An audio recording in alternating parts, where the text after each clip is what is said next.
નમસ્કાર. જોયું મિત્રો, માત્ર એક જ સેકન્ડમાં જીવન અને મૃત્યુનો સમય નક્કી થાય છે. હવે આગળના વિડીયોમાં જે વ્યક્તિ મૃત્યુના મુખમાંથી બચે છે એ નથી તો તમારો કોઈ સગો કે નથી તમે એને ઓળખતા, છતાં તમને એવો ભાવ થાય છે કે ખરેખર બચી ગયો અને તમે સારું ફીલ કરો છો.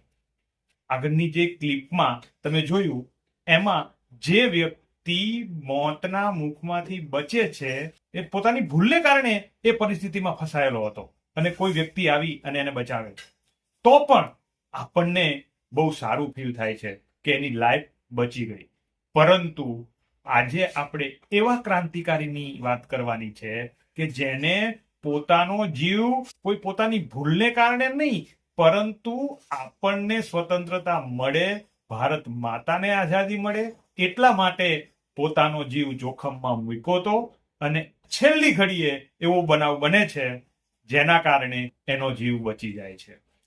જી હા મિત્રો, વાત છે વિદ્યાર્થી ક્રાંતિકારી નેતા ગુરુચરણસિંહની.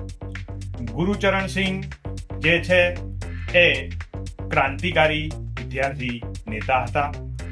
આ ગુરુચરણસિંહને ક્રાંતિકારી પ્રવૃત્તિ કરવા બદલ અંગ્રેજો દ્વારા પકડી લેવામાં આવ્યા હતા અને તેમને મૃત્યુદંડની એટલે કે ફાંસીની સજા ફરમાવવામાં આવી. હવે ફાંસીનો દિવસ આવી ગયો હતો. કર્મચારીઓ તેને ફાંસી આપવા માટે લઈ જઈ રહ્યા હતા. જે વૃક્ષ ઉપર તેમને ફાંસી આપવાની હતી એ વૃક્ષ ગુરુચરણસિંહને દેખાઈ રહ્યું અને જલ્લાદ પણ જે ફાંસી આપનાર હતો એ પણ ત્યાં રાહમાં ઉભો. એવામાં પાછળથી દોડતા માર્ટિન નામનો જેલર ત્યાં આવે છે અને આવી અને ગુરુચરણસિંહને અભિનંદન આપે. અભિનંદન ગુરુચરણસિંહ. હવે જે માણસ મૃત્યુ તરફ જઈ રહ્યો હોય અને એને કોઈ જાતના અભિનંદન મળે તો કેટલું ખરાબ લાગે. એટલે એવું લખવામાં આવ્યું છે કે ગુરુચરણસિંહજી ચક્કર ખાઈને નીચે પડતા રહી ગયા અને એમને કીધું કે યાર તમે અંગ્રેજો તો ખરા માણસ છો, આજે મને મૃત્યુદંડ મળવાનો છે અને તમે અભિનંદન આપો છો. ત્યારે જેલર માર્ટિન એવું કહે છે કે તમારી મૃત્યુદંડની સજા મોકૂફ કરવામાં આવી છે. શું કામ? તો ફ્રીડમ એટ મિડનાઇટ નામનું પુસ્તક, એનું ગુજરાતી ભાષાંતર અડધી રાત્રે આઝાદી પુસ્તકમાં જણાવ્યા મુજબ 5 માર્ચ 1931 ના રોજ ગાંધીજી અને લોર્ડ ઇરવિન વચ્ચે એક કરાર થાય છે. એ કરારની અંદર એવું નક્કી કરવામાં આવ્યું કે જે ક્રાંતિકારીઓ હિંસાની બાબતમાં સંકળાયેલા નથી તેમને અંગ્રેજો મુક્ત કરશે. સામે પક્ષે ગાંધીજીએ પણ સવિનય કાનૂન ભંગની લડત મોકૂફ રાખી.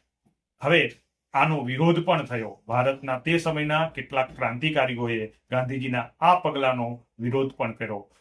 છતાં એમના આ પગલાથી ગુરુચરણસિંહને ફાંસી થતા અટકી અને થોડા સમય પછી ગુરુચરણસિંહને જેલમાંથી મુક્ત કરવામાં આવ્યા. ગુરુચરણસિંહ જેલમાંથી મુક્ત થયા બાદ એ તરત જ ગાંધી આશ્રમની મુલાકાત લે છે અને ત્યાં ગાંધીજીના કટ્ટર સમર્થક બને છે. અને વિધિની કરુણતા જુઓ મિત્રો કે જ્યારે ગાંધીજીને નથુરામ ગોડસે દ્વારા ગોળી મારવામાં આવે છે ત્યારે ગાંધીજીને ઝીલનાર બીજું કોઈ નહીં, આ ગુરુચરણસિંહ જ હતા. તો મિત્રો, જો આ વિડીયો તમને ગમ્યો હોય અને તમને માહિતી નવી લાગી હોય તો વધારેમાં વધારે લોકો સુધી આ માહિતી શેર કરવા વિનંતી. Thank you very much.